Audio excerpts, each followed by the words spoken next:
Hi hello guys, welcome back to my channel Karnataka ಸೋಮ 18 guys. ಯಾರು ನನ್ನ ಚಾನಲ್ ಸಬ್ಸ್ಕ್ರೈಬ್ ಆಗಿಲ್ಲ ಬೇಗ ಸಬ್ಸ್ಕ್ರೈಬ್ ಆಗಿ ಗೈಸ್. ಹಾಗೆ ಈ ವಿಡಿಯೋ ಇಷ್ಟ ಆದ್ರೆ ಒಂದು ಲೈಕ್ ಮಾಡಿ ಗೈಸ್. ಬನ್ನಿ ಗೈಸ್, ಇವತ್ತಿನ ಕ್ರಿಕೆಟ್ ನ ಟಾಪ್ 5 ಅಪ್ಡೇಟ್ ನ ತಿಳ್ಕೊಂಬರೋಣ. ಮೊದಲನೇ ಅಪ್ಡೇಟ್ ಏನಪ್ಪಾ ಅಂದ್ರೆ, ಈ ಸಲ IPL ಗೆ ಜಾಸ್ ಹೇಜಲ್ವುಡ್ ಮತ್ತು ಪ್ಯಾಟ್ ಕಮಿನ್ಸ್ ಅವರು ಸ್ಟಾರ್ಟಿಂಗ್ ಸೀಸನ್ ಅಲ್ಲಿ ಅವೈಲಬಲ್ ಇರಲ್ಲ ಅನ್ನೋ ಮಾಹಿತಿ ಬಂದಿದೆ. ಇನ್ನು ಕೂಡ ಅವರು ಫಿಟ್ ಆಗಿಲ್ವಂತೆ, ಅದರಿಂದ ಆಸ್ಟ್ರೇಲಿಯನ್ ಕ್ರಿಕೆಟ್ ಬೋರ್ಡ್ ಅವರಿಗೆ ಕ್ಲಿಯರೆನ್ಸ್ ಕೊಟ್ಟಿಲ್ವಂತೆ. ಅದರಿಂದ ಅವರು ಸ್ಟಾರ್ಟಿಂಗ್ ಒಂದ್ 4-5 ಮ್ಯಾಚ್ ಗೆ ಮಿಸ್ ಆಗೋ ಚಾನ್ಸಸ್ ಇದೆ ಅಂತ ರಿಪೋರ್ಟ್ ಬರ್ತಾ ಇದೆ. ನೆಕ್ಸ್ಟ್ ಅಪ್ಡೇಟ್ ನಂಬರ್ 2 ಏನಪ್ಪಾ ಅಂದ್ರೆ, ಇಶಾಂತ್ ಕಿಶನ್ ಅವರು SRH ಕ್ಯಾಪ್ಟನ್ ಆಗೋ ಚಾನ್ಸಸ್ ಇದೆ. ಹೌದು, ಈಗ ಪ್ಯಾಟ್ ಕಮಿನ್ಸ್ SRH ಕ್ಯಾಪ್ಟನ್ ಅವರು ಸ್ಟಾರ್ಟಿಂಗ್ ಫ್ಯೂ ಮ್ಯಾಚಸ್ ಬರಲ್ಲ ಅಂತ ಗೊತ್ತಾದ್ಮೇಲೆ ಇಶಾಂತ್ ಕಿಶನ್ ಅವ್ರನ್ನ ಕ್ಯಾಪ್ಟನ್ ಮಾಡ್ಬೇಕು ಅಂತ SRH ಟೀಮ್ ಅನ್ಕೋತಾ ಇದೆಯಂತೆ. ಇನ್ನು ಅಪ್ಡೇಟ್ ನಂಬರ್ 3, ಗೌತಿ ಬಾಯ್ ಒಂದು ಸ್ಟೇಟ್ಮೆಂಟ್ ಕೊಟ್ಟಿದ್ದಾರೆ. The Olympic are very important. Olympic are very important. Representing your country at the Olympic is pre-living. Very few people get. If I get the opportunity to be part of that journey, I would love it absolutely. Being part of an Olympic campaigning is a special. If the opportunity comes, I would love it contribute. ಅಂದ್ರೆ ಏನಪ್ಪಾ ಅಂದ್ರೆ, Olympic ಅಲ್ಲಿ participate ಮಾಡುವಂತ chances ಕೆಲವು ಜನಕ್ಕೆ ಸಿಗುತ್ತೆ. ತಮ್ಮ ದೇಶನ ಪ್ರತಿನಿಧಿಸೋಕೆ ಅವರು ಪ್ರತಿನಿಧಿಸೋ ಚಾನ್ಸಸ್ ಎಲ್ರಿಗೂ ಸಿಗಲ್ಲ, ಸ್ವಲ್ಪ ಜನಕ್ಕೆ ಸಿಗುತ್ತೆ. ಆ ಆಪರ್ಚುನಿಟಿ ನನಗ್ ಸಿಕ್ಕಿದ್ರೆ ನಾನು ಅದನ್ನ ಇಷ್ಟಪಡ್ತೀನಿ ಮತ್ತು ಅಲ್ಲಿ ನನ್ನ ದೇಶಕ್ಕೆ ನಾನು ಒಂದು ಕೊಡುಗೆನ ನೀಡಕ್ಕೆ ಇಷ್ಟಪಡ್ತೀನಿ ಅಂತ ಹೇಳ್ತಾ ಇದ್ದಾರೆ.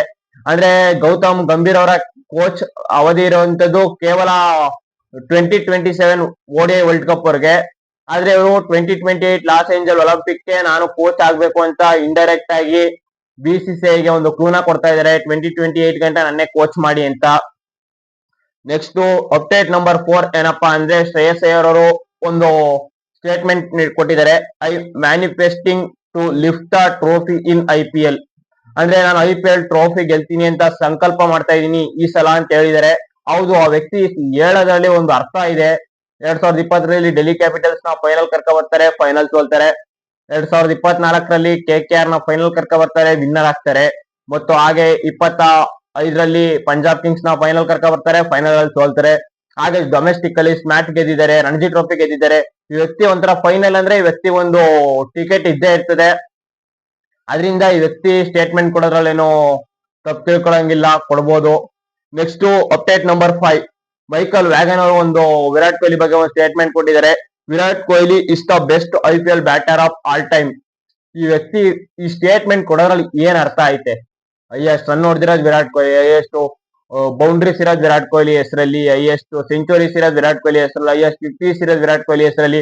IPL ಅಲ್ಲಿ ಬರೋ ರೆಕಾರ್ಡ್ ಎಲ್ಲ ವಿರಾಟ್ ಕೊಹ್ಲಿ ಹೆಸರಲ್ಲಿ ಐತೆ. ಇನ್ನು ಈ ಸ್ಟೇಟ್ಮೆಂಟ್ ಇವ್ರು ಕೊಡೋದ್ರಲ್ಲಿ ಏನು, ವಿರಾಟ್ ಕೊಹ್ಲಿನೇ any time best IPL batter ಅಂತ ಎಲ್ಲರೂ ಕೂಡ ಹೇಳ್ತಾರೆ. ಅದೇ ರೀತಿ ಇವರು ಕೂಡ ಹೇಳಿದ್ದಾರೆ. ಅಪ್ಡೇಟ್ ನಂಬರ್ 6, ಹಾರ್ದಿಕ್ ಪಾಂಡ್ಯ ಅವರು ಒಂದೊಳ್ಳೆ ಕ್ವಾಟ್ಲೆ ನೀಡಿದ್ದಾರೆ.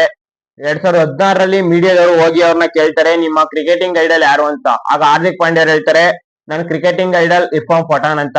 ಇವಾಗ ಅದೇ ಪ್ರಶ್ನೆನ BCCI ಅವಾರ್ಡ್ಸ್ ಅಲ್ಲಿ ಕೇಳಿದಾಗ ಹಾರ್ದಿಕ್ ಪಾಂಡ್ಯ ಕೊಟ್ಟಿರೋ ಉತ್ತರನೇ ಬೇರೆ ಐತೆ. ಹಾರ್ದಿಕ್ ಪಾಂಡ್ಯ ಅವರು ವಾಸಿಂ ಜಾಫರ್ ಅಂತಾರೆ. ಇದಾಗಿತ್ತು ಇವತ್ತಿನ ಟಾಪ್ 5 ಅಪ್ಡೇಟ್ಸ್. ಇದೇ ರೀತಿ ಟಾಪ್ 5 ಅಪ್ಡೇಟ್ಸ್ಗೆ ನನ್ನ ಚಾನಲ್ ನ ಸಬ್ಸ್ಕ್ರೈಬ್ ಮಾಡಿ. Thank you guys.